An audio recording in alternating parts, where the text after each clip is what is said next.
Hey y'all, today I want to show you the perfect way that never fails for how to make a filling for the inside of your cake. And the fun part is it can go on anything that you love. So toast, cookies, cake, anything. And I'm gonna show you exactly how to do it. So follow along.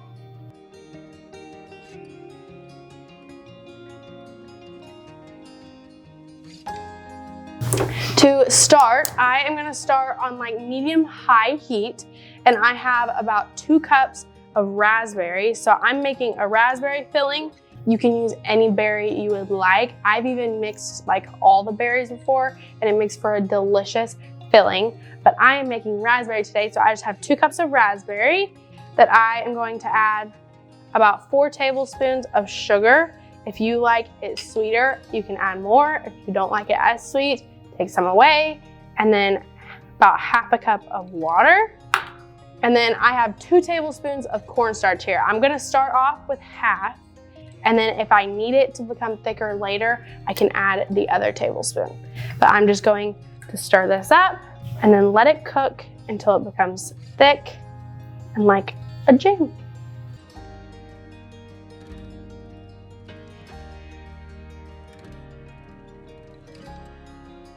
Once everything is well coated in my pot, I am just gonna let this come up to a simmer and let it cook. You'll know kind of by consistency when it's done.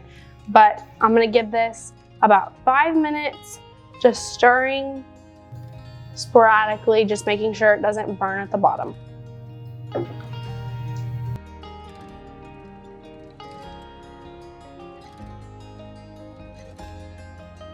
And while these cook, this is a great time, if you haven't already, to like and subscribe and ring the bell so that you get notifications anytime we post any video like this.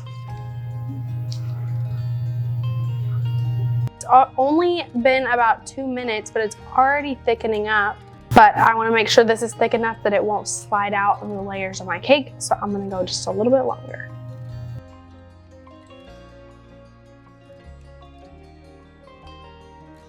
My raspberries are thickening up really nicely.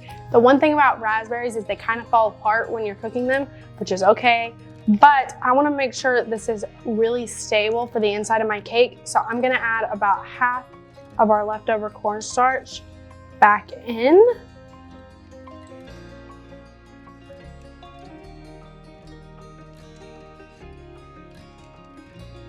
Just to make sure when this cools that it's thick enough that it won't slide out the inside of my cake. And then I will turn this off and pour it in my bowl to cool.